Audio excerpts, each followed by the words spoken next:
इसलिए हम देखते हैं कि लॉकडाउन की वजह से कम से कम व्यक्ति को ये रियलाइज़ हो गया कि जीवन जीने के लिए जिन चीज़ों को कुछ हम पिछले 50-100 सालों से भाग रहे हैं, बड़ी से बड़ी इंडस्ट्रीज़ लगा रहे हैं और पूरा का पूरा मार्केट सिस्टम हमारा सेंसेक्स के बेसिस पर चलता है, सेल एंड परचेज के ऊपर। तो वास्तव में उसका इतना कोई इस्तेमाल ही नहीं है। इस समय सारे मार्केट डाउन पड़े हैं, सारी इंडस्ट्रीज डाउन पड़ी हैं, सब बंद है। उसके बावजूद भी हम लोग जी रहे हैं आसानी से, इस आधार पर कि तुम किसान जो खेती करते हैं उसके हम लोग ग्रहण करते हैं जाट से। इसके अलावा क्या चाहिए? इसलिए प्रभुपाद जी कहा करते थे कि व्यक्ति को अगर 2 एकड़ ज़मीन मिल जाए और एक गाय उसके पास हो तो जीवन भर तो किसी के आगे हाथ फैलाना नहीं पड़े। हमारे आचार्य लोग इस तरह से बोलते हैं। और शिला प्रभुपाद जी ने तो अपने भरे पूरे परिवार को और बिजनेस को भी बंद जो किया और छोड़ा, उसके बाद संन्यास लिया। और संन्यास लेने के बाद कभी ऐसा नहीं देखा कि प्रभुपाद को कभी बहुत ज़्यादा संघर्ष करना पड़ा हो 2 वक्त की रोटी के लिए। एक साधु को कहीं भी हाथ फैलाएगा उसको आसानी से मिल जाएगा। तो जब हम लोग उस तरह की मानसिकता तैयार कर लेते हैं और जीवन के लक्ष्य को समझ जाते हैं तो फिर हमारे कर्म भी उसी तरफ हो जाने चाहिए। इसलिए महाप्रभु ने भी कहा कि अब जहाँ कहीं भी हैं भजन कीजिए, क्योंकि भजन इज़ मोर इम्पॉर्टेंट। आजकल के इस परिवेश में, आधुनिकता में हम लोग पढ़ाई को लेकर, डिग्रीज को लेकर, प्रोजेक्ट्स को लेकर, पैसे को लेकर, प्रॉपर्टीज़ को लेकर बहुत ज़्यादा कॉन्शियस है, जबकि इसमें उतना हृदय नहीं देना जितना कि हमने दे रखा है। इस समय सब कुछ बंद होने के कारण हमने सारा अपना ध्यान वहाँ से हटा रखा और घर पर बैठे। तो इसका मतलब क्या है? जिन लोगों के पास जीवन का लक्ष्य है, जो भक्ति कर रहे हैं, ऐसे लोग अगर भजन करेंगे, ग्रंथ पढ़ेंगे, अपने को एंगेज रखेंगे इससे डिवोशनल सर्विसेज में, तो यही उनके लिए वरदान मिल जाएगा। इसलिए हमारे पास भी अपॉर्चुनिटी है कि हम लोग क्या करें, भक्ति के इन मार्गों का पालन करें। और फिर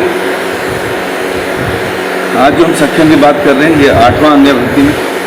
और हम देख सकते हैं कि हमारे सारे वेद, हमारे सारे पुराण, शास्त्र इत्यादि हमें इसी बात की ओर इंगित करते हैं कि जो हम अंधकार के जीवन जी रहे हैं संसार में, उससे ऊपर उठें।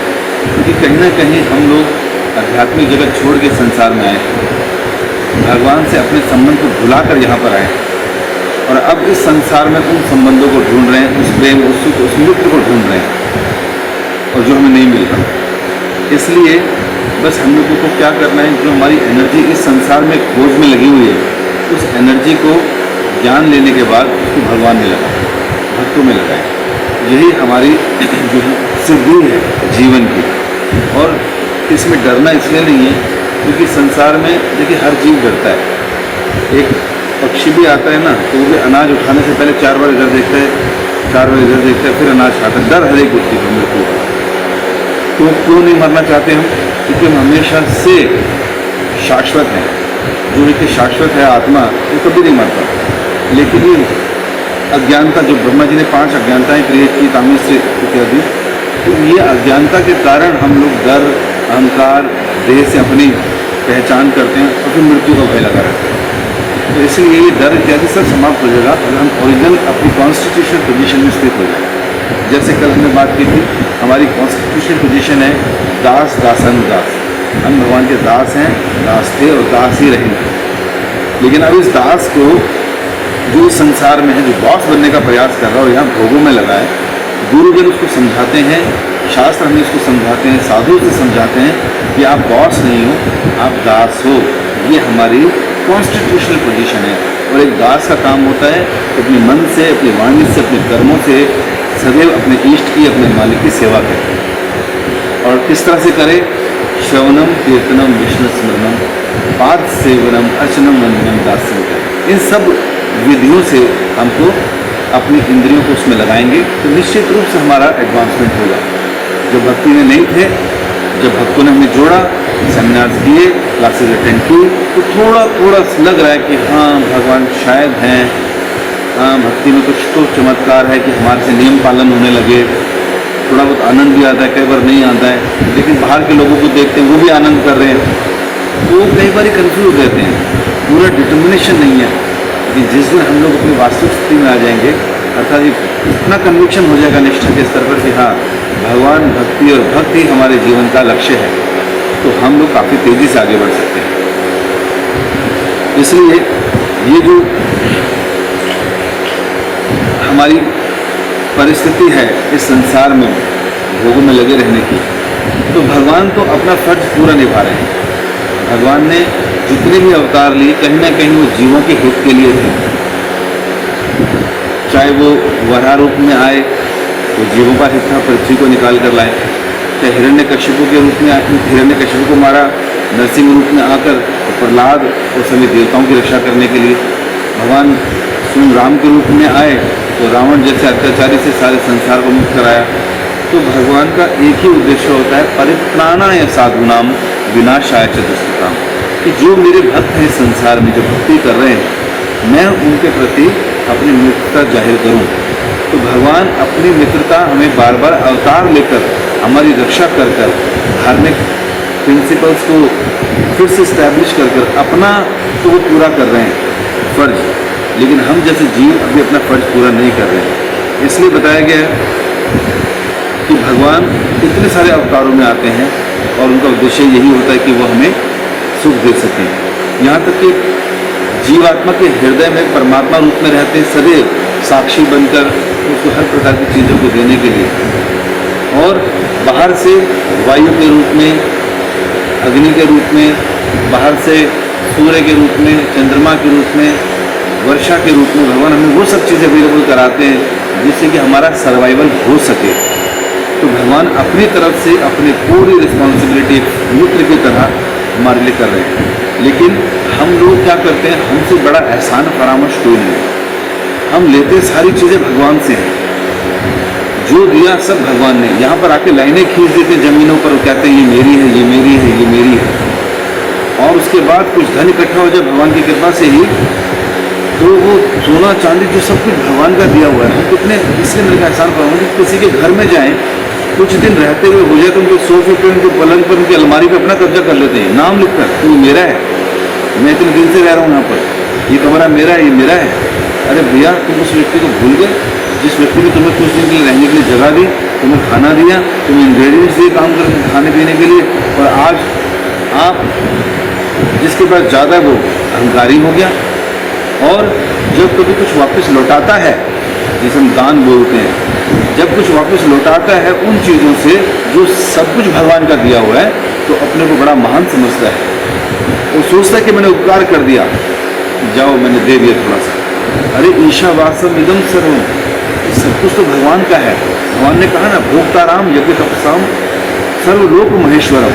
अरे मैं तो सारे संसार का मालिक मैं हूँ, भोक्ता मैं हूँ, इंजॉयर मैं हूँ, सब कुछ तो मेरा है, सारे लोगों का ईश्वर मैं हूँ। और अगर भगवान ईश्वर है, उसके साथ साथ सुहृदय सर्वभूतानां, सभी जीवात्माओं के सुहृदय भी हैं, सबसे अच्छे मित्र भी हैं।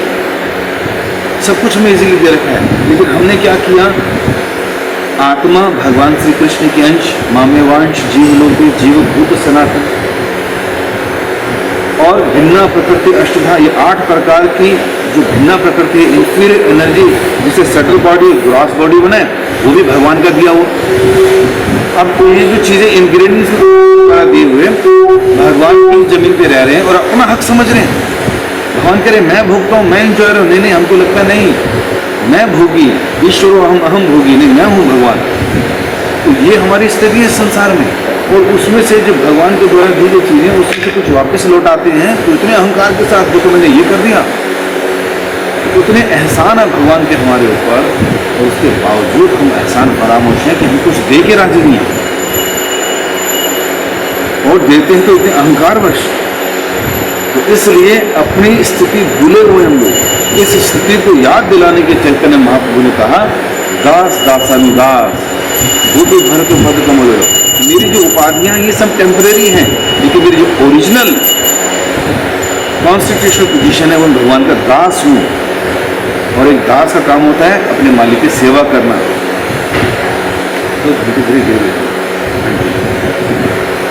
तो इस प्रकार हम लोगों को समझना पड़ेगा कि हम कितने ज़्यादा, शब्द नहीं है हमारे को अपने को बोलना। आप सोच कर देखिए, आपके घर में कोई बैठ जाए और हक जमाने लग जाए और आपको ही सामान ना दे और आपको ही जो है दान के रूप में चीज़ करे, तो कितना अजीब लगेगा। इसलिए शब्द आप लोग हम लोग अपने लिए इस्तेमाल कर सकते हैं। इसलिए भगवान ने कहा कि भैया हमें अपनी कॉन्स्टिट्यूशनल पोजीशन को पहचानना है। भगवान अपना मित्रता सुहृद सर्वभूतानां वो फर्ज पूरा निभा रहे हैं, लेकिन हम लोग एक मित्र का नहीं, एक दास का फल नहीं अभी निभा रहे हैं। इसलिए भगवान ने हमारी कॉन्स्टिट्यूशनल पोजीशन बताई और फिर क्या करा कि भगवान ने कहा भाई मैं जो हूँ ना इस संसार के जीवों को वो उन्नत उज्ज्वल रस दूंगा जो आज तक नहीं दिया। अनर्पिता चिरचिराम, काफी लंबे समय हो चुका था मैंने नहीं दिया था। क्या इस चैतन्य चरितमृत की बिगिनिंग में ही वो श्लोक आता है जिसमें माँ बता रहे अनर्पिता चरिम चिराग करुणा वितीर्ण कलो संप्राप्तियतम उन्नत उज्ज्वल रसम स्वभक्त से श्रेयम। भगवान कह रहे हैं, तो कृष्ण विग्रह में बता रहे हैं कि क्या कह रहे हो कि जो आज तक किसी अवतार में नहीं दिया। आज तक भगवान आते थे, दुष्टों का नाश करते थे, धार्मिक रीति से स्टैब्लिश करते थे, साधुओं की रक्षा करते थे, लेकिन मैं जो आया हूँ ना जो अभी तक नहीं दिया था, ब्रह्मा जी की एक दिन में एक बार आके देता हूँ। क्या 1000 चतुर्युगों में, ये कहें कि 2000 चतुर्युग में भगवान केवल एक युग में आते हैं जो अभी यही युग था जिसमें हम जन्म लिए। उस युग में भगवान क्या कहते हैं अनर्पिता, जो आज तक अर्पित नहीं किया मैंने, दिया नहीं। चरिम चिराग, बहुत लंबा समय हो गया था। उन्नत उज्ज्वल रस, ऐसा रस भक्तों के जो भगवान के धाम में गोलोक वृंदावन धाम में अवेलेबल है। 5 प्रकार का रस, शांत रस, दास्य रस, साख्य रस, वात्सल्य रस और माधुर्य रस, ये आज तक किसी अवतार ने नहीं दिया। इसलिए सभी अवतारों में शिरोमणि कहा गया और महावदन्याय कहा गया चैतन्य महाप्रभु कि ऐसा कुछ दे दिया कि पूछो मत। ये तो ठीक ऐसा हो गया कि डॉक्टरेट की डिग्री, PhD की डिग्री ऐसे बांटी जा रही है, ये लो आप भी लो, आप भी लो और आप भी लो, ऑनरेडी डिग्रीज दी जा रही है। और लड़कियां सामने वाला क्वालिफिकेशन किया 5वीं पास अंगूठा छाप, 10वीं पास अंगूठा छाप, 7 फेल अंगूठा छाप, ऐसे लोगों को PhD की ऑनरेडी डिग्री दी जा रही है। तो सोचिए PhD डिग्री बहुत छोटी होती है, बट क्या करें संसार में जो चीज़ थोड़ी सी हाई होती है उसी से एग्जाम्पल देने पड़ते हैं। तो महाप्रभु ने ऐसा दे दिया उन्नत उज्ज्वल। और क्या किया, क्यों दिया, क्योंकि उनको ना बहुत लंबा समय हो गया। वैकुंठ लोकों में भगवान अपने पार्षदों से सेवा स्वीकार करते हैं, लेकिन वो पूजा करते हैं, वंदनम करते हैं और साथ ही साथ भगवान की बड़ी ही ऐश्वर्यपूर्ण वर्शिप करते हैं, पुरुषोक्त गाते हैं, भगवान के सहस्त्र नामों का गुणगान होता है। लेकिन ये रोज ही हो रहा है। लेकिन भगवान ने क्या सोचा कि ये तो बहुत हो गया और ये वर्शिप मुझे बहुत ज़्यादा अट्रैक्ट नहीं करती ऐश्वर्य में, तो ये तो मेरे को हर युग में, हर अवतार में मुझे प्राप्त हो ही रहा है। लेकिन जो उन्नत उज्ज्वल रस है और मेरे भक्तों के साथ जो मेरे संबंध है, जो मैंने जो गोलोक धाम में जिसका मैं आस्वादन करता हूँ, ऐसा आस्वादन मैं इस युग में भी करना चाहता हूँ। मैं यहाँ पर दूंगा उसको। इसलिए भगवान चैतन्य महाप्रभु 4 प्रकार के रसों का हम लोगों को आस्वादन कराने आए। 4 प्रकार के रस महाप्रभु कहते हैं, मोर पुत्र मोर सखा मोर प्राणपति, ए भावे ए मोर कर शुद्ध भक्ति, अपना तो बड़ा मानो मारे समहीना, ए भाई ए करे ताहर अधीना। भगवान कह रहे हैं मैं उनके अधीन हो जाता हूँ जो इस संसार में लोग मेरी भक्ति करते हुए मुझे अपना पुत्र समझते हैं, ऐसी मेरी केयर करते हैं। भला विष्णु को कोई अपना पुत्र समझेगा, नरसिंह भगवान को कोई अपना पुत्र समझेगा या अपना सखा समझेगा? जब नरसिंह भगवान आए तो सारे डरे हुए थे। कोई बोला आप आगे जाओ, कहता कोई आप आगे जाओ, लक्ष्मण कहते आप आगे जाओ, तो कहते हम नहीं जाएंगे भैया, ऐसे विभत्स रूप में कौन जाएगा इनके आगे? तो कोई सखा नहीं बोल सकता, कोई पुत्र नहीं बोल सकता, कोई उनको प्राणपति नहीं कह सकते कि जी मैं आपसे प्रेम करती हूँ। नरसिंह भगवान को समय कौन बोलेगा? तो इतना विभत्स रूप था उस समय, और अन्य अवतारों में बड़ा ऐश्वर्य हाई पे रहता है, तो इसलिए कोई नहीं बोलता। लेकिन जब महाप्रभु आए तो उन्होंने 4 प्रकार के मुख्य रसों को दिए, साख्य रस, वात्स्य रस और वात्सल्य, और कहा कि मेरे साथ जो इस प्रकार की डीलिंग करता है, ये भाव देने आया हूँ जो इस प्रकार की, वही मेरा शुद्ध भक्त है। इस प्रकार हाँ, मोर पुत्र, मोर सखा, मोर प्राणपति, जो मुझे ये बोलते कि ये मेरा पुत्र है, ये मेरा सखा है, ये मेरे प्राणपति हैं। तो यहाँ 3 रथों की बात कर रहे हैं। कौन कौन से? हास्य तो है ही सबके अंदर, लेकिन साथ ही साख्य, अर्थात मोर सखा, मोर पुत्र मतलब वात्सल्य, और मोर प्राणपति मतलब भगवान कह रहे हैं ये माधुर्य रस, इन 3 रसों का। इसलिए वो कह रहे हैं यही भाव यही करे मोर शुद्ध भक्ति, जो इस भाव से करता है वही मेरी शुद्ध भक्ति है। अपना का बड़ा मान है मोर समहीना। भाई कई भक्त मुझे अपने से बड़ा, मेरे से अपने को बड़ा मानते हैं, ऐसा व्यवहार करते हैं मेरे साथ। तो ऐसा व्यवहार तो आज से किसी ने नहीं किया, किसी अवतार में नहीं किया। हम तो लोग तो हमेशा हाथ जोड़ के खड़े होते हैं, पूरे ऐश्वर्य और पूरे के पूरी ग्लोरीफाई करते हैं भगवान को, लेकिन अपने से बड़ा मेरे को, मुझे अपने से छोटा माने, ऐसा नहीं होता। लेकिन जो भक्त मेरे को ऐसा मानते हैं, मुझे वो बड़ा अच्छा रिलेशन है।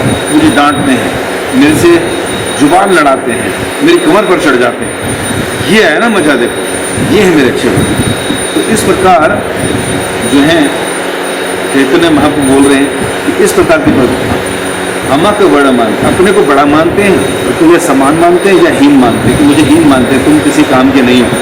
जब यशोदा मैया बुलाने जाती थी कि आज लंच कर लो, ब्रेकफास्ट कर लो, तो भगवान कृष्ण खेल रहे होते थे अपने सखाओं के साथ। तो जो खेल रहे होते थे, माँ आवाज मारती थी कि तुम्हारे नंद महाराज बुला रहे, आओ खाना खाने के लिए। तो कृष्ण कहते थे अच्छा भैया मैं चलता हूँ, मेरी माँ मुझे बुला रही है। तो बच्चे कहते थे अरे भैया तुम ऐसे कैसे जा सकते हो, अब तो हमारी बारी है, या बॉलिंग तुम्हारे को करनी, तुम बीच में छोड़ के जा रहे हो गेम को। तो अगर आप ऐसा करोगे हमारे साथ खाना, तो आगे से हम आपको नहीं खिलाएंगे और ना अपनी टीम में लेंगे। जैसे कान्हा ये सुनते थे कि मुझे कल से खिलाया नहीं जाएगा, तो देखिए यहाँ पर भगवान को हीन मान रहे हैं कि तुम्हें खिलाएंगे नहीं, तुम जाओ किसी के पुत्र हो तो, हीन मान रहे हैं और साथ का एकदम व्यवहार कर रहे हैं। तो इसलिए उन्होंने माँ को आज मारी, माँ मैं अभी नहीं आ रहा, मैं खेल कर आऊँगा। माँ यहाँ पर वात्सल्य दिखा रही कि बेटा आओ भोजन करो, लेकिन सखा लोग खिलाएंगे नहीं, हीन समझ रहे हैं। अम्मा आपको अपना को बड़ा मान, अपने को बड़ा मान देंगे, तो नहीं खिलाएंगे मुझे, तुम्हें मित्रता त्याग देंगे, तुमसे कोई बात नहीं करेगा। तो खाना बड़े इनसिक्योर हो जाते हैं, तो मेरे कितने अच्छे मित्र हैं, मैं इनको खो दूंगा, तो खेलने लग जाते हैं फिर से। तो ऐसा भाव जागृत करते हैं। लेकिन इससे एक चीज उनको ध्यान रखनी पड़ती है कि जब चैतन्य महाप्रभु ने ये रस दिए, तो इसी कलयुग की बात है, चैतन्य महाप्रभु के अपने धाम वापस जाने के बाद ऐसे ऐसे अपसंप्रदाय खड़े हो गए, ऐसे ऐसे अनऑथराइज परिवार खड़े हो गए, जो अपने को चैतन्य महाप्रभु और नित्यानंद प्रभु का क्या मानते थे, वंशज मानते थे, और उनके अनुगामी मानकर अपने आप को ये दिखाते थे कि जैसा महाप्रभु ने कहा है, क्या मोर पुत्र, मोर सखा, मोर प्राणपति, तो मेरे सखा है कृष्ण और मेरे पति हैं कृष्ण। ऐसा भाव जागृत करते थे और ऐसा व्यवहार करते थे, ऐसी वेशभूषा पहनते थे और अपने को उस भक्तों के स्तर पर मानते थे जिसे सहिज्ञा कहते हैं। तो बड़े सारे भक्त संप्रदाय सहिज्ञा खड़े हो गए, जो अपने आप को भक्ति के उस स्तर पर बताते थे। तो इससे क्या हुआ कि समाज के अंदर जो है भक्तों की बहुत क्या हुई, कंडेम किया गया उनको, क्योंकि अपने को प्राणपति मानकर अपने को सखी चूड़ाधारी, सखी बेटी, ऐसे कई प्रकार के अपसंप्रदाय खुल गए 13, जिसको भक्तिनाथ ठाकुर जी ने और भक्ति शरण महाराज ने काफी खंडन करके हराया उन लोगों को, और सही प्रिंसिपल स्थापित किए कि ऐसे अपने आप को तुरंत ये श्लोक सुनकर ये महाप्रभु उन्नत उज्ज्वल रस देने आए हैं, तो कल को मैं ऐसे ड्रामे शुरू कर दूँ कि मैं सखी हूँ, या मैं सखा हूँ, या मैं कृष्ण मेरे बालक हैं, मैं कृष्ण से महान हूँ, या मैं साड़ी पहनकर घूमता हूँ नजर आऊँ और ये बोलूँ कि कृष्ण मेरे प्राणपति हैं। नो, ये ड्रामेबाजी नहीं चलेगी। जैसे हरिदास ठाकुर मदारी की बांसुरी सुनकर भाव विभोर हो गए और नाचने लगे और सड़क पर गिर गए। सब लोगों ने कहा हरिदास ठाकुर के अंदर भाव के लक्षण आ गए, और जब वो अपनी बाह्य चेतना माए तो उठ के चले गए। दूसरे लोग भी वहाँ खड़े थे, उनको लगा अरे यार ऐसा डांस तो हम भी कर सकते हैं, ऐसा नाटक तो हम भी कर सकते हैं, तो लोग हम भी बड़ा मान देंगे, सम्मान देंगे, हमारे को भी बड़ा भक्त, अच्छा भक्त बोलेंगे। वही हुआ, एक ने ड्रामेबाजी शुरू कर दी, सहिज्ञापन शुरू कर दिया, स्तर नहीं था फिर भी किया। जैसे जगन्नाथ बाबू जी कहते थे कि जब हम दुख करते हैं तो हृदय में भाव होना चाहिए, लेकिन कई लोग उन्हीं की तरह एकांत में जब करते थे, टॉयलेट में जाकर जब करते थे और दिखाते कि हमारे अंदर भी भाव है, तो कहते नहीं नहीं नहीं, ये ठीक उसी तरह है जैसे गर्भ, जैसे किसी को गर्भ ना हो, प्रेग्नेंट नहीं हो, लेकिन उसके बावजूद कराने का नाटक करे, तो कहते ऐसे लोग हैं। उसी तरह उसने भी ड्रामेबाजी की तो सारे लोग पहचानेंगे कि ये ड्रामा कर रहा सही किया, और डंडे उठाए और मारे हो तो रोता रोता भागा हुआ। तो इसलिए इसको इतना चीप भी नहीं समझना, ये ऐसे नहीं मिलेगा। उन्नत उज्ज्वल रस देने आए थे, इसका मतलब ये नहीं कि कल से हम एक्टिंग शुरू कर दें कि कृष्ण मेरे सखा हैं, मैं कृष्ण के जो है कान पकड़ूंगी, है ना, मैं कृष्ण को जो है मेरे को मिलेंगे तो मैं उनको गाली भी दे सकता हूँ। जैसे ब्रज धाम में जाकर आप जाओ तो वो कहते हैं भाई भगवान तुम्हारे लिए होंगे, ये कानो तो हमारा छोटू है, लालू है मारो, हम ना करते इससे, भगवान है तेरे लिए, हमारा नाना है। तो वहाँ पर जो है ब्रजवासियों का भाव कृष्ण के लिए तो भगवान का ना होकर एक सखा का है, मित्र का, छोटे बच्चे की तरह है, उसके प्रति वो ऐसा भाव रखते हैं। लेकिन अगर हम नाटक करने लग जाएं, हम चीप चीज़ें शुरू कर दें तो वो ठीक नहीं रहेगा। उन्नत उज्ज्वल रस देने आए हैं, ये 4 प्रकार के रस देने आए हैं, लेकिन इसकी एक्टिंग नहीं करनी। ये हमारे हृदय में भाव जागृत होंगे, लेकिन कब होंगे? जब हम श्रवणम कीर्तनम विष्णु स्मरणम पाद सेवन इत्यादि भक्ति के लक्षणों का पालन करेंगे। श्रील प्रभुपाद जी ने इसलिए हम लोगों को साधना वैधि भक्ति सिखाई कि आप लोग प्रॉपर एडमिशन लीजिए और उसके बाद अपना ग्रेजुएशन कीजिए, एमटेक कीजिए, उसके बाद पीएचडी कीजिए। ऑनरेरी के चक्कर में मत रहिए। जो कृपा सिद्ध होते हैं उनको इसी में कृपा मिल जाएगी, लेकिन हमें साधना सिद्ध होना है। 3 प्रकार के भक्तों को बताया गया, साधना सिद्ध और नित्य सिद्ध और एक कृपा सिद्ध। जो नित्य सिद्ध होते हैं, लिबरेटेड सोल, जो पूर्ण भगवान के पार्षद हैं, वो इस धरा पे आते हैं, लेकिन वो मुक्त होते हैं। जैसे श्रील प्रभुपाद जी के ऊपर जितने भी गुरुजन थे वो सारे नित्य मुक्त थे। सुखदेव गोस्वामी नित्य मुक्त थे, उनको संसार से कोई लेना देना नहीं था, इसलिए ये लोग उस स्तर पर भक्ति कर पाए और अपने को उठा पाए। लेकिन हम जैसे बद्ध जीव जो अपने को देह मानते हैं, अंधकार में है, अज्ञानता में है, भोगों में लगे हुए हैं, हम जैसे लोगों को पेन पकड़ के ABC लिखना पड़ेगा, क्लासेस में आगे जाना पड़ेगा, यूनिफॉर्म पहननी पड़ेगी, ड्रेस होमवर्क करना पड़ेगा, ट्यूशन लगानी पड़ेगी, एग्जाम में बैठना पड़ेगा, और ऐसे करते करते तब जाके PhD की डिग्री मिलेगी। जो नित्य सिद्ध हैं वो तो नित्य मुक्त हैं, लेकिन दूसरे जो हैं जिन्हें हम बोलते हैं साधना सिद्ध, वो श्रील प्रभुपाद जी ने तैयार की। कैसे? कि जो साधना करते हैं, सुबह उठते हैं, मंगला आरती, जप करते हैं, गुरु पूजा करते हैं, श्रीमद् भागवतम में श्रवण करते हैं, तुलसी पूजा करते हैं और 8 घंटे प्रैक्टिकल सेवा में लगते हैं। चाहे वो काम धंधा करते हैं तो उसके फलों भगवान को अर्पित करते हैं। इस प्रकार साधना का पालन करते हुए साधना सिद्ध बनते हैं। और उसके बाद कुछ कृपा सिद्ध होते हैं जिन पर भगवान की विशेष कृपा हो जाती है। जैसे चैतन्य महाप्रभु जब आए थे तो उन्होंने न किसी की जाति देखी, न किसी का धर्म देखा, न किसी की योग्यता देखी, और क्या किया? जो भी महाप्रभु का दर्शन करता था सबको कृपा मिल जाती थी। वो सब कृपा सिद्ध थे। अचानक कृपा मिलती थी, उनके हृदय में भी कृष्ण प्रेम जागृत हो जाता था। महाप्रभु डांस करते देखा, चलते हुए देखा, उनके कीर्तन करते हुए देखा, उनको अश्रु गिरे तो ही इस कृपा सिद्ध हो गए और भगवान के भक्त बन गए। तो हम लोग भी इस तरह की कृपा के, हम लोग भी कह सकते हैं साधना सिद्ध, हम साधना कर रहे हैं। नहीं, हम पे पहले कृपा हुई है। जैसे जब श्रील प्रभुपाद जी अमेरिका में गए और वहाँ पर सबको भक्ति कराई तो उनको भी पढ़े शास्त्र, उनको लगा प्रभुपाद हम भी क्या स्वीकृति लेकर आए थे। प्रभुपाद ने कहा नहीं, I have made you security, मैंने तुम्हारी स्वीकृतियाँ बनाई हैं तब तुम कर पा रहे हो। तो इसका मतलब श्रील प्रभुपाद जैसे शुद्ध भक्त दूसरों को कृपा सिद्ध बना देते हैं और उसके बाद फिर वो लोग भक्ति करते हैं। तो इस प्रकार हम लोगों को भी जो है प्रयास करना चाहिए सहज्य रूपों को ना देखकर, या ऐसे लोगों से डिस्टेंस मेंटेन करें, आदर दें, क्योंकि कहीं ना कहीं कुछ ना कुछ कर रहे हैं, लेकिन उनके पास सही मार्ग, सही पाठ नहीं है, कोई समझाने वाला नहीं है, इसलिए उनसे डिस्टेंस मेंटेन करें। तो हम भी सहज्य ना हो जाए कि मैं कृष्ण को ये मानती हूँ, मैं कृष्ण को ये मानती हूँ। नहीं, जब हम लोगों का हृदय से पूरी तरह से मटीरियल कंटैमिनेशन, भौतिक बद्धता खत्म हो जाएगी, मटीरियल डिज़ायर्स खत्म हो जाएंगी, भोगों के प्रति हमारी आसक्ति खत्म हो जाएगी, और जो हमारे पास है उससे विरक्ति हो जाएगी और डिटैच वे में हो जाएंगे। रहेंगे घर पे ही, ऑफिस में भी, मंदिर में, कहीं पर भी रहेंगे, लेकिन इनसे विरक्त होंगे, उनके प्रति हमारी कोई आसक्ति नहीं होगी, तो हम कह सकते हैं कि वहाँ से हमारी भक्ति शुरू होती है। फिर वहाँ से हमारी साधना अच्छी वाली शुरू होती है, निष्ठा के स्तर से, रुचि के स्तर से, और फिर हम आगे बढ़ते हैं। तब जाके हम लोग मान पाते हैं कि हाँ हम दास हैं भगवान के, तो मन वाणी कर्म भगवान की सेवा में लगाते हैं।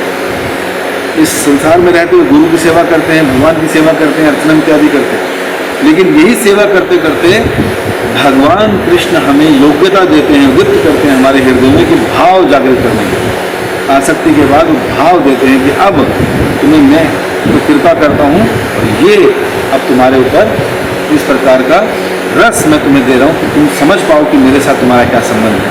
लेकिन ये वो भक्त होते हैं जिनके अंदर ईर्ष्या नहीं होती। तो इस प्रकार अभी हम इस पर बात करेंगे। तो ये जो 4 प्रकार के रस हैं चैतन्य महाप्रभु देने आए, और यही चैतन्य महाप्रभु जो राय रामानंद जी के साथ जो स्वयं अर्जुन है, और किसी ने कहा बताते हैं बेचारे कि ललिता जी का भी एक्सपेंशन है उसके अंदर ही। तो राय रामानंद जी के साथ जब चर्चा हुई चैतन्य महाप्रभु, तो उन्होंने पूछा मुझे भक्ति का तथ्य समझाओ, आगे डिस्कस करो। तो उन्होंने बड़े सारे श्लोक बोले, लेकिन शुरुआत करी बिल्कुल नीचे वाले श्लोकों से कि अर्थात जो कर्म करता है कर्म के फलों को अर्पित करता है, फिर सर्वस्व निछावर करता है। महाप्रभु कह अहो भाई अहर कहो आर, ये सब तो बाहरी चीज़ें हैं, कुछ और बताओ। तो इस प्रकार करते करते जब वो पूरी तरह से आगे बढ़ते हुए जब जाते हैं रसों की तरफ, तो महाप्रभु कहते हैं यार ये सही चीज़ है, अब इसके बारे में कहो और आगे कहो। तो फिर वो साख्य रस की दास्य रस की बात करते हैं, साख्य रस की बात करते हैं। तो वहाँ पर भी साख्य रस का महाप्रभु को बताया, तो उनको वहाँ से बड़े आनंद की अनुभूति हुई, क्योंकि महाप्रभु उसमें अपनी लीला का स्मरण कर रहे थे। तो ये सारी चीज़ें वहाँ भी डिस्कस हुई। और फिर महाप्रभु जो भगवान श्री कृष्ण धरा पे थे, तो उनके पास हर प्रकार के मित्र थे, चाहे वो मथुरा में हो, वृंदावन में भी तो हमेशा मित्र रहते थे भगवान के, लेकिन मथुरा में भी कुछ थे। उसके अलावा ये पांडव लोग उनके मित्र थे, द्वारका में उनके भी मित्र थे, उनके पुत्र में भी कुछ लोग उनका मित्र मानते थे जो वो थे, और कुछ दास के रूप में उनके साथ आगे रहते थे, और कई तरह के मित्र उन्होंने बनाए। जब राम के रूप में तो भी कई मित्र बनाए। तो ये वो लोग थे जिन्होंने भक्ति के द्वारा भगवान के साथ अपने संबंध को जाना और आगे बढ़े। तो इस प्रकार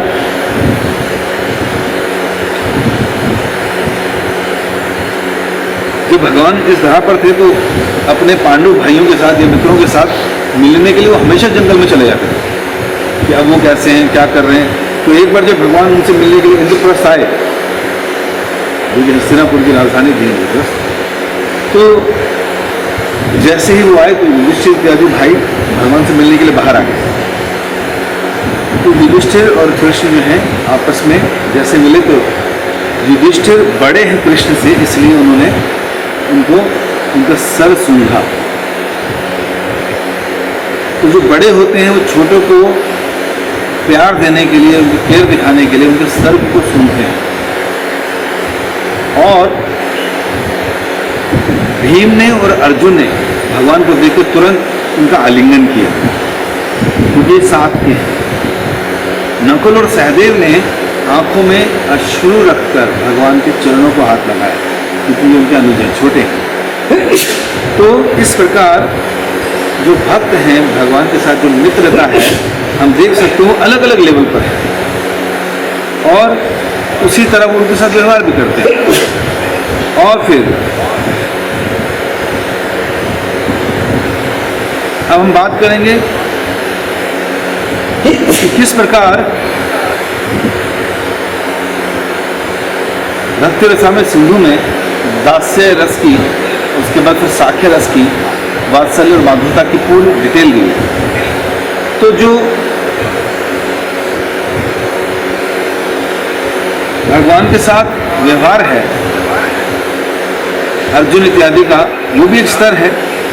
भगवत गीता में हम देखते हैं कि भगवान ने कई बार इस शब्द का इस्तेमाल किया कि अर्जुन तुम मेरे सखा हो, मेरे मित्र हो, इसलिए मैं तुम्हें ज्ञान दे रहा हूँ। 9वें अध्याय का पहला श्लोक जो है, उसमें भगवान कृष्ण कहते हैं, हे अर्जुन, क्योंकि तुम मुझसे कभी ईर्ष्या नहीं करते, इसलिए मैं तुम्हें यह परम गुह्य ज्ञान तथा अनुभूति बताऊंगा। बताइए, भगवान श्री कृष्ण स्वयं अपने भक्त और मित्र अर्जुन को कह रहे हैं, क्योंकि तुम मुझसे ईर्ष्या नहीं करते, कभी ईर्ष्या नहीं करते, मुझसे क्या किसी से भी ईर्ष्या नहीं करते। तो इसलिए मैं ये परम गुह्य ज्ञान, टॉप मोस्ट सीक्रेट नॉलेज मैं आपको दे रहा हूँ। इसका मतलब क्या है, जब मित्रों में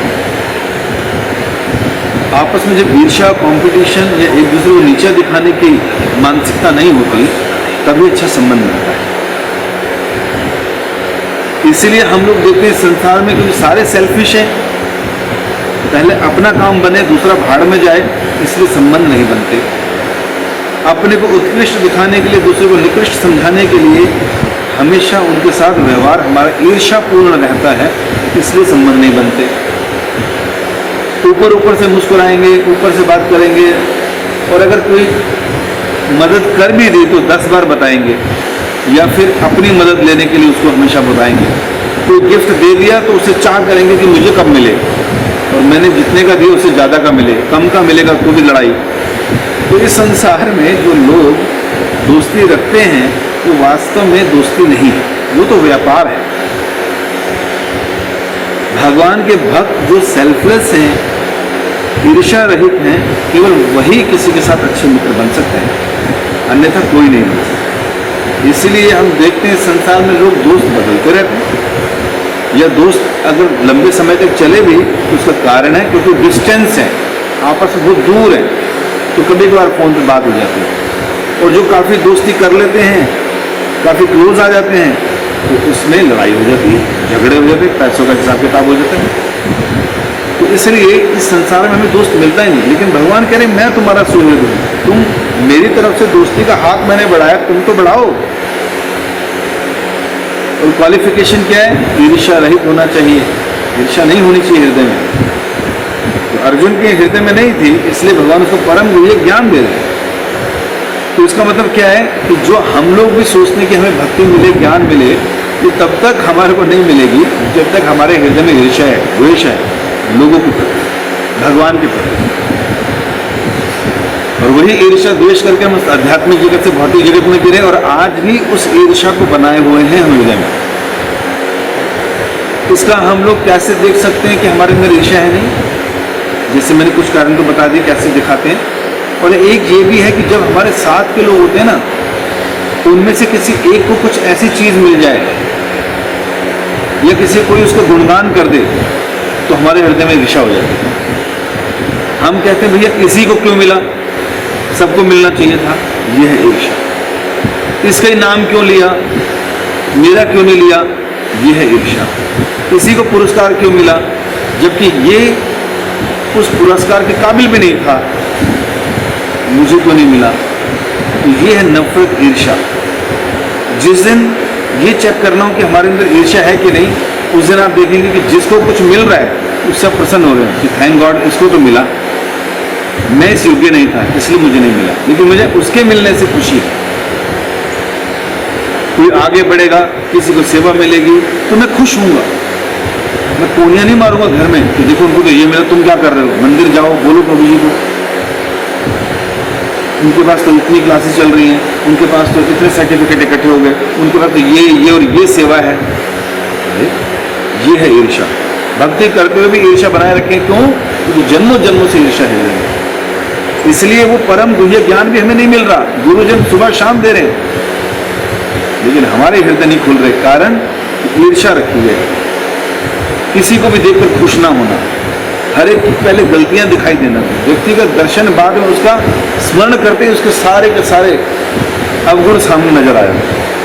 ऐसी मित्रता, इसलिए ना यहाँ कोई मित्र बनता है हमारा और ना ही भगवान हमारे मित्र बनते। तो ईर्ष्या हृदय में, इसलिए भगवान ने कहा मैं तुम्हें परम गुह्य ज्ञान दे रहा हूँ क्योंकि तुम ईर्ष्या रहित हो। और फिर ऐसा ही बोला भगवान ने 10वें अध्याय में, वहां भी शुरुआत इसी से कर रहे हैं भगवान। क्या कह रहे हैं? पहले श्लोक में बोला था, उन्होंने कहा हे महाबाहु अर्जुन, आगे सुनो, चूंकि तुम मेरे प्रिय सखा हो,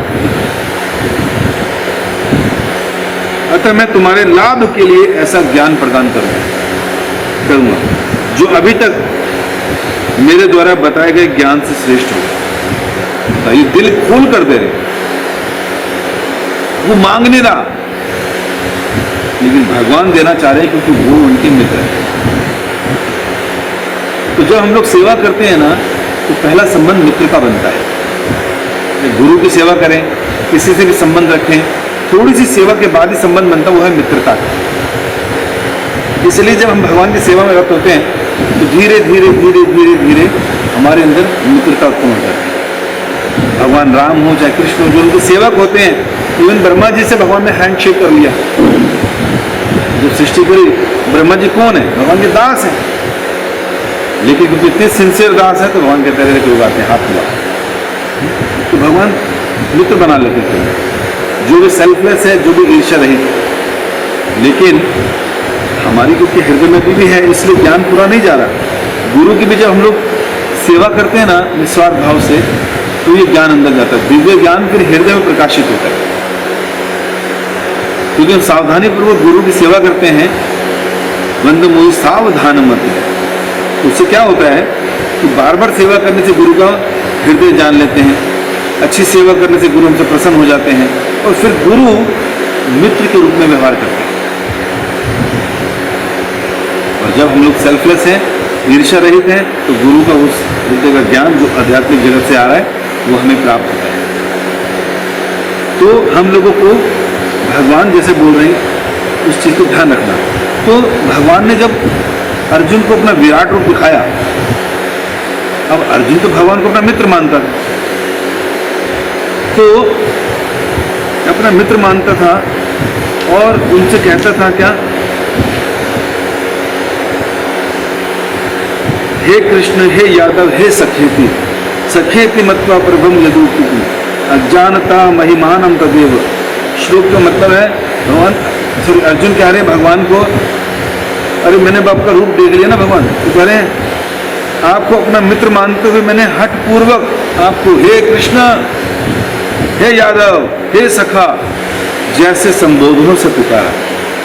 क्योंकि सेवा करते थे, हृदय में ईर्ष्या नहीं थी, तो भगवान को सखा के रूप में पुकारते थे।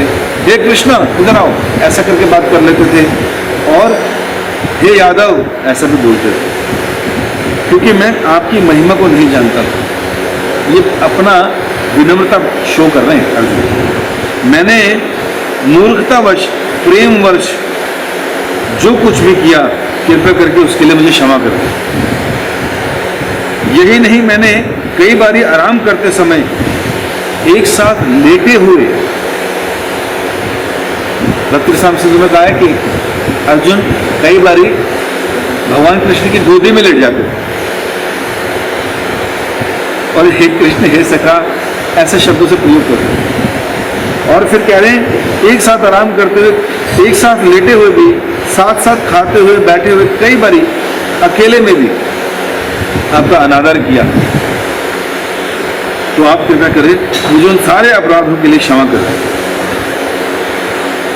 पहले कभी ना देखे गए आपके इस विराट रूप का दर्शन करके मैं पुलकित हो रहा हूं, किंतु साथ ही मेरा मन भयभीत भी हो रहा है। आप मुझ पर कृपा करें और मुझे जो है मेरी रक्षा करें। तो ऐसा बोला अर्जुन ने, और भगवान ने अर्जुन को जब पूरा ज्ञान दिया, गुहितर ज्ञान, गुहितम ज्ञान इत्यादि, और फिर कहा यथा इच्छसि तथा गुरु, तो जैसा आप सुना, जैसा करना था तो वैसे करो, लेकिन क्योंकि तुम मेरे भक्त हो, आगे बोल रहे हैं 1864 में क्या कह रहे हैं, क्योंकि तुम मेरे अत्यंत प्रिय मित्र हो। अत्यंत का मतलब जो उससे अधिक कोई नहीं, तुम मुझे बहुत प्रिय हो, अत्यंत प्रिय मित्र हो, अतः मैं तुम्हें अपना परम आदेश, जो सर्वाधिक गुह्य ज्ञान है, बता रहा हूं, अपने हित के लिए सुनो। तो जहां मित्रता होती है वहां अधिकार भी होता है। वैसे तो भगवान ने इससे पिछले श्लोक में कहा यथा इच्छसि तथा गुरु, अब जैसी मर्जी वैसे करो, लेकिन क्योंकि अर्जुन अब उनके करीबी हैं, उनके मित्र हैं और सबसे प्रियतम हैं, ईर्ष्या रहित हैं, तो भगवान अपना अधिकार समझ के कह रहे हैं कि अब मैं तुम्हें क्या कह रहा हूं, अपना परम आदेश, ऑर्डर सुना रहा हूं मैं आपको। मित्र में ऑर्डर चलता है, जो सर्वाधिक गुह्य ज्ञान है और उसे अपने परम हित के लिए सुनो, ऐसा बोला। तो ये है केयर। और फिर क्या बोला ज्ञान में, मन मना भव मद भक्तो मध्याजी माम नमस्कुरु माम विश्वसि सत्यम ते इति जानो प्रियोसि। कि सदैव मेरा चिंतन करो। अभी टॉप मोस्ट गुह्य ज्ञान अपने सीक्रेट दोस्त को बता रहे हैं और हमारे पास लीक हो गया ये। तो इसका मतलब क्या है कि अगर हम लोग भी अर्जुन की जगह आ जाए और वही सब करें जैसे अर्जुन ने किया, और वो जो ज्ञान अर्जुन को मिला, जो आदेश मिला, अगर हम भी करना शुरू कर दें तो निश्चित रूप से हमारी भी सिद्धि है। कह रहे मेरा सदैव चिंतन करो, मेरे भक्त बनो, मेरी पूजा करो और मुझे नमस्कार करो, तो इस प्रकार तुम निश्चित रूप से मेरे पास आओगे। मैं तुम्हें वचन देता हूँ। अब इससे बड़ा क्या होगा कि अगर भगवान वचन दे रहे हैं, क्योंकि तुम मेरे प्रिय मित्र हो। फिर भगवान ने बताया कि तुम मेरे मित्र हो, इसलिए मैं तुम्हें वचन दे रहा हूँ कि तुम निश्चित रूप से 4 काम करने से मेरे पास आओगे। तो इस प्रकार पांडवों के साथ भगवान का इतना प्रेम था और विशेषकर अर्जुन के साथ। तो ये तो हुआ इस संसार की लीला, लेकिन इस संसार के बाहर की लीला, अर्थात जब भगवान इस धरा पर आए या जो गोलोक में रहते हैं, तो वहाँ पर भी भक्तों के साथ भगवान के बड़े सुंदर क्रियाकलाप होते हैं। उस सख्य रस में किस प्रकार भगवान के भक्त भगवान के साथ आनंद उठाते हैं, ये बताते हैं भक्ति रसामृत सिंधु में। कहते हैं ईश्वर के प्रति ऐसे साख्य प्रेम को उदित करने वाले साक्षात ईश्वरी जो दास भाव में सेवा कर रहा है, उसके हृदय में भगवान के प्रति मित्रता भगवान ही उदित करते हैं। और जब कोई संसार से मुक्त हो जाता है, परमेश्वर उसको अपने नित्य संबंध जान लेते हैं, वो अपने नित्य संबंध जान लेता है, तो साक्षात भगवान स्वयं प्रेम को बढ़ाने के लिए उदित करते हैं उसके हृदय में मित्रता का भाव। और फिर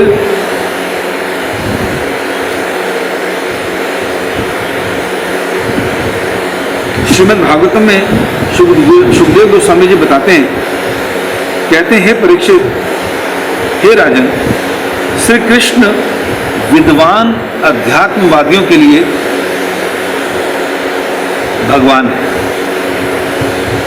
निर्विशेषवादियों के लिए एक अतीव हर्ष है, और वे भक्त के लिए परम आराध्य अर्च विग्रह हैं भक्तों के लिए, और माया से वशीभूत व्यक्तियों के लिए एक सामान्य बालक है। माया से वशीभूत लोगों के लिए एक सामान्य बालक है भगवान। अरे क्या एक लड़का खड़ा बांसुरी लेकर, ये क्या भगवान हो सकते हैं? ऐसे ही भगवान की माया ने एक बार ब्रह्मा जी को भी मोहित किया, जिसे हम ब्रह्म विमोह लीला कहते हैं। जब ब्रह्मा जी को सूचना मिली कि अघासुर मर गया, तो उनको लगा अच्छा इसका मतलब भगवान का अवतरण हो चुका है। तो देखने आए तो देखा अघासुर का शरीर इतना बड़ा खतरनाक अघासुर जिससे सब लोग भयभीत थे, मर गया। अब कौन मार सकता? भगवान ही मार सकते हैं उसको। तो क्या हुआ? नीचे आए, भगवान को ढूंढते हैं कि कहाँ भगवान ने अवतार लिया है। तो क्या देखा कि कृष्ण अपने सखाओं के साथ क्या कर रहे हैं? कलेवा कर रहे हैं, भोजन कर रहे हैं। सब ने अपनी अपनी पोटली खोली हुई जो माँ ने बना के भेजा, सब ने खोला और खाना शुरू किया। कोई चावल हाथ में खा रहा है, तो कृष्ण के मुंह में डाल रहा है, और कहीं कृष्ण तो जो फेवरेट चीज़ थी किसी ने खुद खा ली, तो कृष्ण उसके मुंह से निकाल खा ली। मतलब बताइए, पर ब्रह्म। अब निराकारवादियों की हालत देखिए क्या है। ये जो निराकारवादी हैं, जो निर्विशेषवादी हैं, जैसे सुखदेव गोस्वामी कह रहे हैं अध्यात्मवादियों के लिए खाली भगवान है, निर्विशेषवादियों के लिए अतीव हर्ष हैं, और मूर्खों के लिए एक साधारण सा लड़का है। और जो भक्त हैं न्यूफाइट डिवोटी, उनके लिए अर्च विग्रह हैं, खाली भगवान। जिन्होंने सारा संसार बनाया, वो व्यक्ति बालक अवस्था में दूसरों के मुंह की जूठन खा रहे हैं, उनसे छीना झपटी कर रहा है, भगवान के मुंह में कुछ ना कुछ डालते हुए कि देखो कृष्णा आंखें बंद करो, मेरी माँ ने बड़ा अच्छा कुछ बना के भेजा तुम्हारे लिए। कृष्णा जैसे आंखें बंद करके मुंह खोलते थे, वो आसपास से फूल तोड़ के भगवान के मुंह में डाल दिए और भगवान करते थे। ऐसी हरकत कौन कर सकता है भगवान के साथ? किसकी मजाल है? केवल भक्त की मजाल है। इसलिए महाप्रभु ने कहा, मोर पुत्र मोर सखा मोर प्राण पुत्र। जो ऐसा भाव के साथ मेरी पूजा भक्ति करता है, जिन्होंने ऐसा भाव जागृत कर लिया है, साधन भक्ति करते हुए वो परम भक्त हैं। बताइए, परम ब्रह्म कहते मैं तो उन परम ब्रह्म की उपासना करता हूँ जो नंद महाराज के यहाँ पर आंगन में खेल रहे हैं। मेरे लिए वो परम ब्रह्म साक्षात पूजनीय भक्त ऐसे गुणगान करते। तो जब ब्रह्मा जी ने ऊपर से आके देखा कि एक कृष्ण जो है वो ऐसे काम कर रहे हैं, तो उनको लगा कि भगवान है भी कि नहीं। तो अपनी युक्ति दौड़ाई और भगवान के जो बछड़े थे उनको चुरा लिया और चुरा के साइड में रख दिया जाके। इतने में बच्चे कहते हैं कान्हा को, कान्हा हमारी गाय नजर नहीं आ रही। कान्हा तो सब जानते हैं। तो उन्होंने कहा तुम बैठो, तुम कलेवा करो, मैं ढूंढ के आता हूँ। कहता मैं कहता नहीं, मैं जाता हूँ ना, तुम बैठो। तो कान्हा ने अपने हाथ में बड़ा खिचड़ी प्रसाद लिया और उंगलियों में, 5 उंगलियों में के मध्य में 4 जगहों पे अचार फंसा लिया। थोड़ा अचार खाएंगे, थोड़ा सा दही चिड़ा खाएंगे, हैं ऐसा खाते हुए निकल पड़े। और एक साधारण बालक की तरह गाय के बछड़े ढूंढ रहे हैं, कहाँ है, कहाँ है। तो ब्रह्मा जी ऊपर से देख रहे थे, हंस पे बैठे। अच्छा ये लगता है कृष्ण नहीं, ये नहीं हो सकता, नहीं तो ऐसे कैसे ढूंढते। तो जब इधर ढूंढने के बच्चों को, तो इधर से भगवान ने उनके गोप सखाओं को उड़ा लिया। फिर कान्हा उधर गए, ना गाफ मिले, बछड़े मिले, ना दोस्त मिले। तो कान्हा बड़े व्याकुल हो गए। तो ब्रह्मा जी को लगा भाई मैं ले तो आया हूँ, अगर ये वही हुए तो कृष्ण। तो वापस मुड़ गई, टर्न ले लिया देखने के लिए। तो देखते हैं क्या, जिनको मैं चुरा के लाया था उन बछड़ों को बछड़े अभी भी वहाँ हैं, और जिन बालकों को मैं लेकर आया था बालक अभी भी वहाँ हैं। कृष्ण ने क्या किया, इस भय से कि जब रात शाम को आज गायें चराते वापस जाएंगे तो जिन गायों के बछड़े नहीं होंगे वो बिलक बिलक के अपने प्राण त्याग देंगे। जिन माओं के बच्चे घर नहीं जाएंगे सब मुझे दोष देंगे। कान्हा के साथ गए थे, कान्हा वापस आ गया, बाकी कहाँ चले गए। तो कान्हा ने क्या किया, अपना विस्तार किया इस रूप में, सारे ग्वाल बालों के रूप में, उनके वस्त्रों के रूप में, बछड़ों के रूप में अपना विस्तार कर लिया। और जैसे ब्रह्मा जी ने देखा उनका चक्कर आ गया कि भैया ये तो मैं छुपा के आया था, ये तो यहाँ भी नजर आ गया। बलराम जी भी आश्चर्यचकित हो गए और देखा कि अरे सारी गायें बछड़ों को कितना प्रेम कर रही हैं। उनको देखते ही उनके स्तनों से दूध निकल रहा है। और बड़ी जो माएँ हैं जो कृष्ण का इंतजार करती थी और कृष्ण का आलिंगन करती थी, अपने बच्चे को नेग्लेक्ट करके कृष्ण का दर्शन करती थी, आज कृष्ण को ना देखकर अपने बच्चों को ही आलिंगन कर रही हैं। उनको स्तनों में दूध आ गया अपने बच्चों को देख। बलराम जी इस तरह देखकर मोहित हुए और ब्रह्मा जी भी माया में पड़ गए भगवान के। वो अपराध हुआ तो उसके लिए हमें मालूम ही आगे कथा, हमने माफ़ी मांगी उनसे आकर। तो भगवान ऐसी लीलाएं करते हैं मित्रों के साथ, जिनको योगी जन कई हजार वर्षों तक ध्यान लगा के, जिनकी चरणों के नाखून का केवल दर्शन करने जिनका लक्ष्य है, जो ज्ञान मार्गी हैं और जो ब्रह्म में लीन होना चाहते हैं, जो ब्रह्मभूत प्रसन्नात्मा न शोचति न कांक्षति, उस स्तर पर हैं और ब्रह्म का आनंद ले रहे हैं। ऐसे लोगों को भला कृष्ण के साथ इस प्रकार के व्यवहार का रंच मात्र भी क्या आनंद है, उसका क्षणिक वो नहीं। इन सब का सुख मिला दो और गोलोक धाम का ये सुख मिला दो, उसकी एक बूंद के बराबर नहीं। हम लोग यहाँ अपने परिवारों में बैठे हैं, अपनी फैमिली में, अपने रिश्तेदारों में अपने मित्र ढूंढ रहे हैं, अपने सगे संबंधी ढूंढ रहे हैं, पीड़ित हैं, दुखी हैं, परेशान है, उसने ये कर दिया, उसने धोखा दे दिया, उसने ये कर दिया।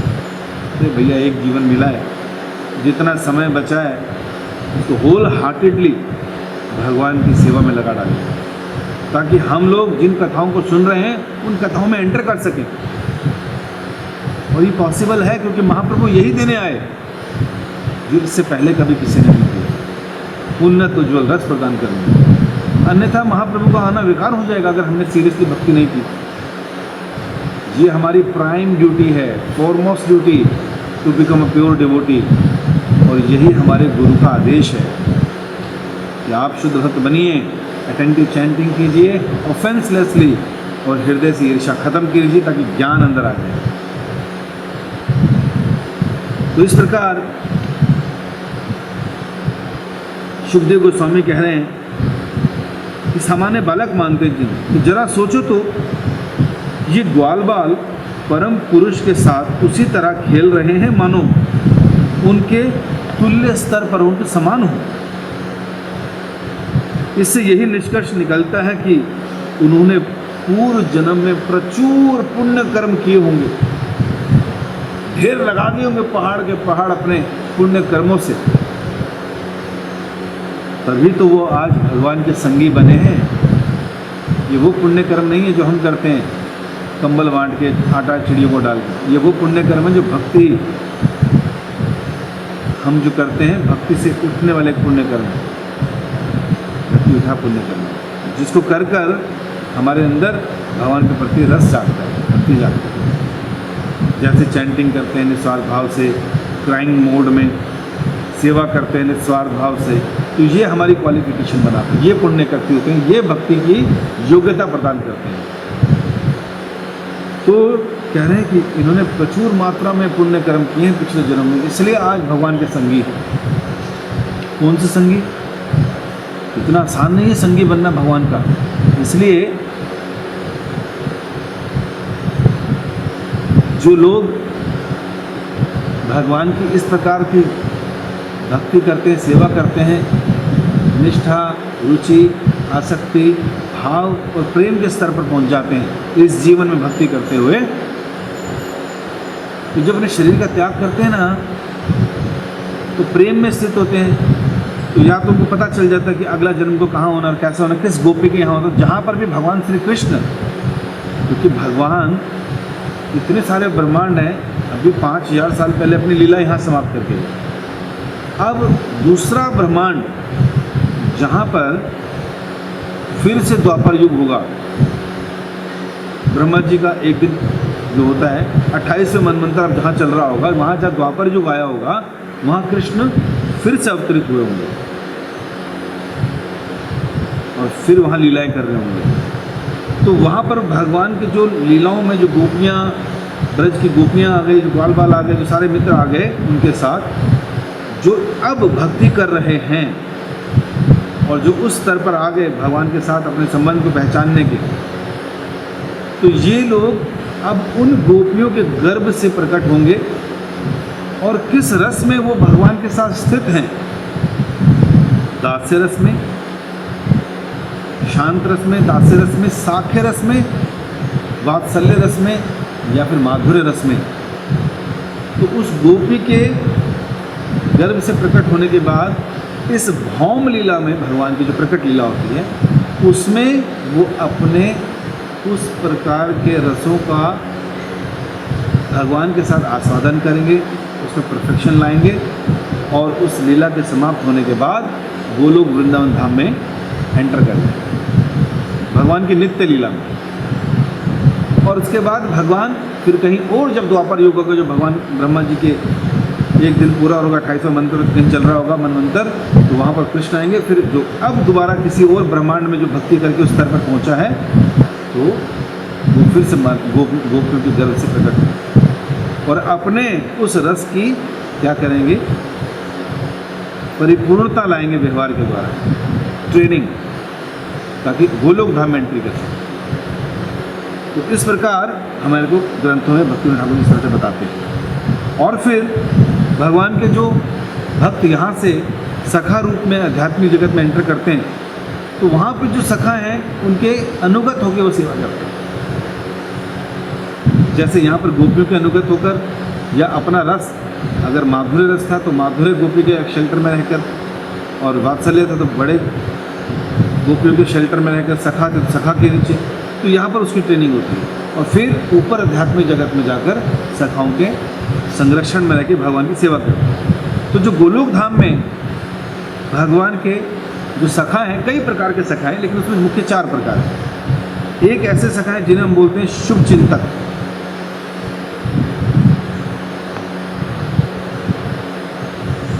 ये सखा जो है शुभ चिंतक कहलाते हैं, और वेल विशर जिसे कहते हैं, ये इनको क्या सकते हैं हम लोग? हाँ, वेल विशर, वयस्क बोल सकते हैं, वयस्क। थोड़े बड़े होते हैं, कृष्ण से उम्र में बड़े होते हैं। और दूसरे हैं विश्वास पात्र सखा, जिसे समवयस्क कहते हैं, जो भगवान की उम्र के साथ के हैं लेकिन बड़े विश्वास पात्र हैं। तीसरे हैं सखा, और चौथे हैं जो सखा है वो भगवान से कम उम्र के होते हैं। और जो चौथे हैं वो हैं घनिष्ठ सखा, जिन्हें हम बोल सकते हैं, एक बड़ा शब्द यहाँ इस्तेमाल किया गया उनके लिए, प्रिय नरमा। प्रिय नरमा कहलाते हैं, जो घनिष्ठ विश्वस्त, बहुत ही विश्वस्त हैं, जो बड़े घनिष्ठ हैं, वो मिले। तो ये 4 प्रकार के बताए। तो यहाँ पर हम छोटा सा एग्जांपल देंगे हर एक का, क्या क्या कौन क्या करता है। जैसे जो पहले बताए, जो शुभ चिंतक हैं, वयस्क सखा हैं, जो कृष्ण से बड़े हैं, वो कृष्ण के शुभ चिंतक होते हैं, उनसे थोड़े बड़े होते हैं और कृष्ण के प्रति वात्सल्य भाव रखते हैं, कृष्ण की रक्षा करने के लिए, उनका ख्याल रखने के लिए। इनमें कई लोग हैं, जैसे नाम बता देते हैं। कुछ हैं सुभद्र नाम से, मंडली भद्र, भद्रवर्धन, गोभट्ट, यक्ष, इंद्रभट्ट, भद्रांग, वीरभद्र, महागुण, विजय और बलभद्र। बलभद्र में तो बलराम जी भी उसी में आते हैं, मित्र भी है और वात्सल्य भी है उनके अंदर। वे सदैव कृष्ण से बड़े होते हैं और उनके कल्याण की कामना करते हैं। तो कई तरह के एग्जाम्पल दिए नहीं, लेकिन फिर भी जब भगवान कृष्ण गायें चराकर आते हैं, जंगलों में घूमते हैं, तो उनके कई बार बड़े थक जाते हैं। तो जब थक जाते हैं तो भक्त कहते हैं, मंडली भद्र कहते हैं, उनका स्वभाव है, वो बलराम जी से कहते हैं, अरे देखो कृष्ण बहुत थक गए होंगे। तो क्या करते हैं, तो घर पे चलकर विश्राम करते हैं। ये काम करते हैं, मैं उनका सर सहलाता हूँ और तुम उनके जांघों की मालिश कर दो। तो भगवान की प्रेम, भगवान का कल्याण चाहते हैं। और बलभद्र भी जो हैं, वो भी क्या करते हैं, वो भी ये बोलते हैं कि आज कालियादह मत जाना, क्योंकि मेरा जन्मदिन है और मेरे साथ ही रहना और मेरे साथ ही चलना कहीं भी जाओ। तो वो उनको इस प्रकार वात्सल्य दिखाते कि कहीं अकेले मत जाना। दूसरे मित्र जो हैं हमने बताए थे, जो विश्वास पात्र मित्र, जो सम वयस्क हैं, जो इक्वल हैं, वो भी बड़े विश्वास पात्र हैं।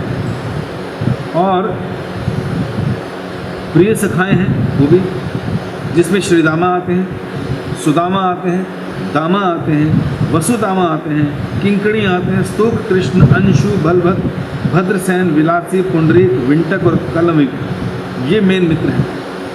ये सारे सखा विभिन्न लीलाओं में अपने अपने कार्यकलापों से कृष्ण को आनंद प्रदान करते हैं, क्योंकि साथ के हैं, खेलना कूदना चलता है। इनके व्यवहार को देखकर इवन गोपियाँ भी कहती हैं राधा रानी से कि तुम्हारे प्रिय सखा कृष्ण के अन्य प्रिय बाल मित्रों द्वारा ही सेवित हैं। बड़ी मृदुभाषी बोलते हैं, उनके साथ खूब मजाक करते हैं और कृष्ण भी अत्यंत प्रसन्न रहते हैं उनके साथ। कृष्ण के एक ब्राह्मण मित्र हैं जिनका नाम है मधुमंगल, और ये बालक बड़ा लोभी ब्राह्मण है और सदैव परिहास करता है। और जब भी सब खाने के लिए बैठते हैं तो सबसे अधिक खाता है ना। ब्राह्मणम भोजन प्रिय, ब्राह्मण की नेचर है, उसको ब्राह्मण को भोजन बड़ा प्रिय है। तो ब्राह्मणों को खुश करना हो तो भोजन खिलाना चाहिए, क्योंकि भगवान भी कहते हैं मैं ब्राह्मणों के मुखों से ही खाता हूँ। विशेषतः ये मधुमंगल है, ये लड्डू है, उसको लड्डू बड़े प्रिय हैं और सबों की अपेक्षा अधिक लड्डू खा जाते हैं और बड़े संतुष्ट होते हैं। इवन वो कृष्ण को भी कहते हैं, कृष्ण अपना ये जो लड्डू है मुझे दे दो ना, अगर तुम मुझे अपना लड्डू दे दोगे ना, क्योंकि मैं तो ब्राह्मण हूँ, तो मैं आशीर्वाद दूंगा, फिर राधा रानी से तुम्हारा प्रेम और बढ़ेगा। और कृष्ण ये सुनते हैं तो उनको सारे लड्डू दे देते हैं और मधुमंगल में सारे लड्डू चट कर जाते हैं। तो ये जो विश्वास पात्र बालक हैं, जो उनके साथ हर तरह की खेलियाँ करते हैं, इसलिए विश्वास पात्र कहा गया। और तीसरे बताए हमने जो उनके थोड़े छोटे सखा, ये मित्र थोड़े छोटे हैं, सदा उनसे जुड़े रहते हैं, सभी प्रकार की सेवा करते हैं कृष्ण की। इन्हें सामान्य सखा भी कहते हैं। और इनमें विशाल, वृषभ, ओजस्वी, तेजव्रत, देवप्रस्थ, वरुथप, मरंद, कुसुमापीड़, मणिबंध तथा करधनम, ये सारे सखाएं उनकी सेवा में लगे रहते हैं और सुबह उठते ही कृष्ण के घर पहुंच जाते हैं कि कृष्ण चलेंगे, साथ में भी गो चराने जाएंगे। तो कृष्ण को सीटी मार के बुलाते लेकिन बाहर ही खड़े रहते। तो यशोदा मैया देखते हैं, अरे विशाल तुम आए हो, आ जाओ ना अंदर, आ जाओ, बाहर क्यों खड़े हो? तो ये अंदर आ जाते हैं, छोटे हैं कृष्ण से, इसलिए मैया भी बड़ा प्रेम करती है। तो मैया क्या कर रही होती है, कृष्ण के कपड़े सेट कर रही होती है, तो वस्त्र इत्यादि पहना रही होती है। तो ये जो विशाल है वो साज से भगवान की नूपुर उठाते हैं और भगवान के चरणों में बांधने लगते हैं। ये चित्र आपने देखा भी होगा कि मैया यशोदा कृष्ण को जहाँ पकड़ के उनके वस्त्र इत्यादि पहना रही है और एक छोटा सा बालक उनके चरणों में नूपुर पहना रहा है, और कृष्ण अपनी बांसुरी से क्या करते हैं, ठां उसके पीछे मारते है कि नहीं। तो ये कहाँ मिलेगा कि हमें भी मार पड़ जाए भगवान के हाथ में, हमें तो माया की मार पड़ती रहती है। तो ये तीसरे प्रकार के सखा है।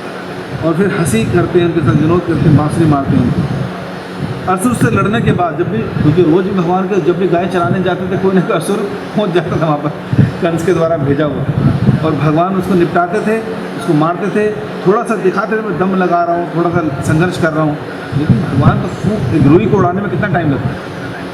तो भगवान के लिए सब रुई के समान राक्षस थे, लेकिन फिर भी दिखाते थे कि मैं थक गया, ताकि अपने भक्तों से, अपने सखाओं से सेवा ले सकूँ। तो इनके बाल बिखर जाते थे, गहने इधर उधर हो जाते थे, बाल खुल जाते थे, तो क्या करते थे, सब उनको विश्राम कराते थे। कुछ सखा कहते थे, अरे विशाल कमल पत्र पर पंखा करके कृष्ण को झेलो ना, उनको आराम मिले।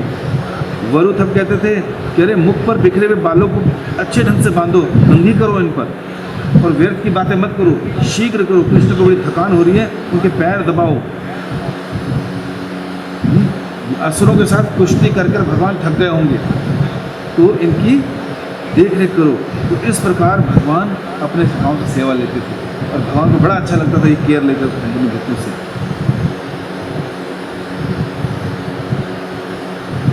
इनमें तो फिर आगे चलते हैं। तो चौथे प्रकार के हैं भक्त जो हैं प्रिय नरमा कहलाते हैं। ये अति घनिष्ठ और कॉन्फिडेंशियल भक्त हैं, जिसमें सुबल, अर्जुन, गंधर्व, वसंत, उज्ज्वल नाम के भक्त आते हैं। एक बार राधा रानी की गोपियों की सखियों ने इस अत्यंत घनिष्ठ मित्रों के विषय में चर्चा की, और राधा रानी से कहा, हे कृष्णांगी सुकुमारी, देखो ना किस तरह सुबल कृष्ण के कानों में तुम्हारा संदेश बता रहे हैं, किस तरह वह श्याम दासी के गुप्त पत्र को कृष्ण के हाथों में दे रहे हैं, किस तरह वह पालिका द्वारा तैयार किए गए पान का बीड़े को कृष्ण के मुंह में डाल रहे हैं, और किस तरह वह तारका द्वारा तैयार की गई माला कृष्ण को दे रहे हैं। तो जो गोपियों ने माला इत्यादि बनाई थी सुबल के द्वारा भेजी थी, और उनके भक्त भगवान को ऑफर कर रहे थे।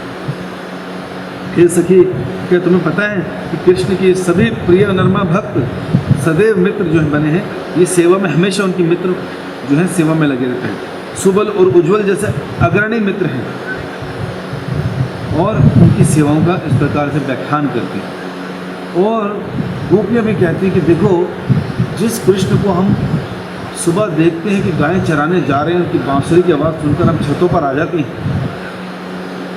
और कृष्ण को अपना प्रियतमा मानती हैं, और अपनी चेस्टिटी मेंटेन करना मुश्किल हो जाता है, अपने पति ये सब हमें अपने बेकार लगते हैं, हम कृष्ण के लिए सब कुछ करना चाहते हैं।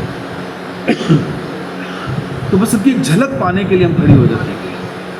फिर शाम को फिर इंतज़ार करती है कि फिर कब कृष्ण आएंगे, बांसुरी बजाएंगे, और सारे के सारे ग्वाल बाल भगवान के साथ वापस आ जाएंगे। और गायों के टापों से उड़ने वाली ब्रज की रज भगवान के सुंदर मनमोहक स्वरूप को, जो श्यामल कलर है, काले घने बादलों जैसा है, उस पर जब सुंदर सुनहरी मिट्टी पड़ती है, बाल भी सुनहरे हो जाते हैं, भगवान का मुखमंडल भी सुनहरा हो जाता है, और इस दृश्य को देखने के लिए हमारी आंखें सुबह से शाम तक तरसती रहती हैं। लेकिन भला हो, बड़े भाग्यशाली हैं ये भगवान के मित्र, जो कृष्ण के साथ सदैव साथ में रहते हैं, उनकी सेवा करते रहते हैं, उनकी अंतरंग सेवा करते रहते हैं, उनके साथ खेलते रहते हैं, ठट्ठा करते रहते हैं, विनोद मतलब मजाक उड़ाते रहते हैं, कृष्ण के कंधे पर चढ़ जाते हैं, उनका आलिंगन करते रहते हैं। उफ, ये दृश्य देख के हम नहीं रह सकते। क्यों? क्योंकि हम तो कृष्ण की एक झलक पाने के लिए हमारी स्थिति ऐसी हो जाती है, विहल हो जाती है। और क्या पुण्य किए थे इन बालकों ने कि कृष्ण का आलिंगन कर रहे हैं। तो वास्तव में ये सारे के सारे रस अद्भुत हैं। माधुर्य रस भी अद्भुत है, वात्सल्य रस भी अद्भुत है, साख्य रस भी अद्भुत है, दास्य रस भी अद्भुत है। और जो भक्त भगवान का, जिस रस में भगवान के साथ स्थित है, वो उसमें पूर्ण आनंद ले रहा है। वो कभी इंफीरियर कॉम्प्लेक्स महसूस नहीं करता। अगर करता भी है तो किस रूप में? एक अच्छी सी इच्छा के रूप में, जैसे गोपियां कर रही हैं, असहनीय महसूस कर रही हैं, लेकिन टॉप मोस्ट माधुर्य रस का आस्वादन करती हैं। लेकिन जो जिस रस में आस्वादन कर रहा है वो उसी में से। इसलिए कहते हैं कि क्या पुण्य किए थे, क्या भाग है इनका, ये कृष्ण के साथ खेल रहे हैं, सुबह से शाम तक उनके साथ जा रहे हैं। इस प्रकार भगवान के जो अंतरंग पार्षद हैं, भक्त हैं गोलोक वृंदावन धाम में, उसकी ट्रेनिंग हमें इस संसार में नहीं है। और फिर श्रील प्रभुपाद अपने एक भजन में अपने हृदय की गाथा बता रहे हैं। वो भजन क्या है? कृष्ण तब पुण्य हबे भार, कृष्ण तब पुण्य हबे भार, हे पुण्य करिबे जबे राधा रानी खुशी हबे, ध्रुव अति बोली तो माताए, कृष्ण तब पुण्य हबे भार, कृष्ण तब पुण्य हबे भार, तुमी मोरा चिर साथी भूलिया मायर लाखी, खाइयाची जन्म जन्मांतरे, आज पुण्य ऐसव योग, यदि हो योगा योग, तबे पारे तुम्हें मिली पारे, कृष्ण तुम्हारा मिलने भाई, आबार से सुख पाई, गोचारण धूरी दिन घोरा, कत बने छूटा छूटी, बने खाए लूटा लूटी, से दिने कबे हबे मोरा, कृष्ण तब पुण्य हबे भार, कृष्ण तब पुण्य हबे भार। श्रील प्रभुपाद जी ने ये भजन जो लिखे थे दो, उसमें से बड़ा मुख्य भजन है।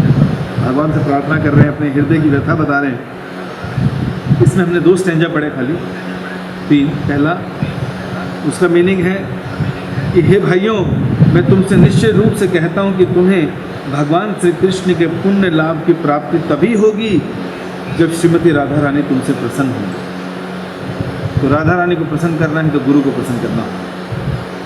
और फिर कहा, हे भगवान कृष्ण, आप मेरे चिर साथी हैं।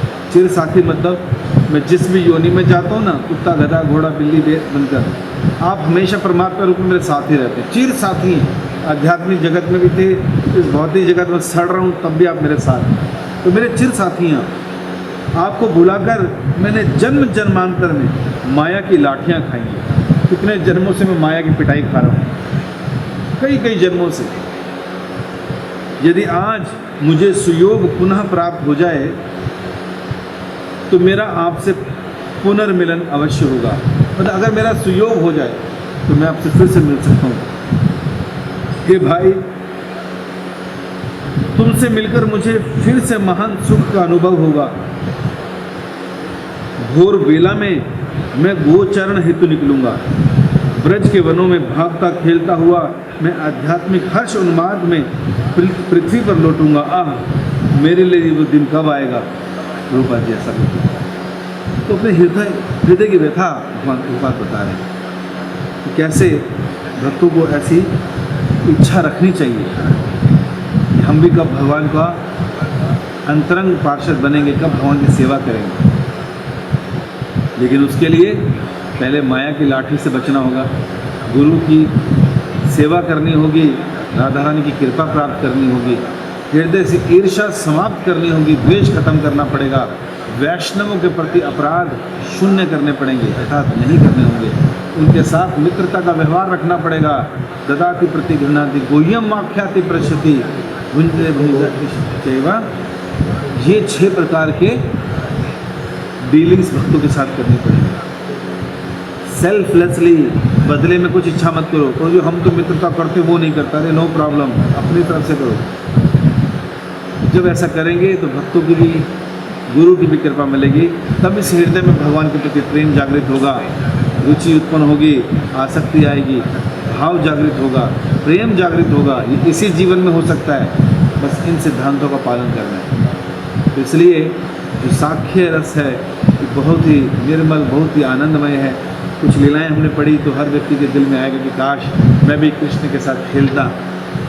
तो हम लोग बस प्रार्थना कर सकते हैं और गुरु के द्वारा बताए मार्गदर्शन पे चल सकते हैं। निश्चित रूप से हमें वो गति मिलेगी जो आज दूसरे भक्तों को मिली। धन्यवाद। हरे कृष्ण।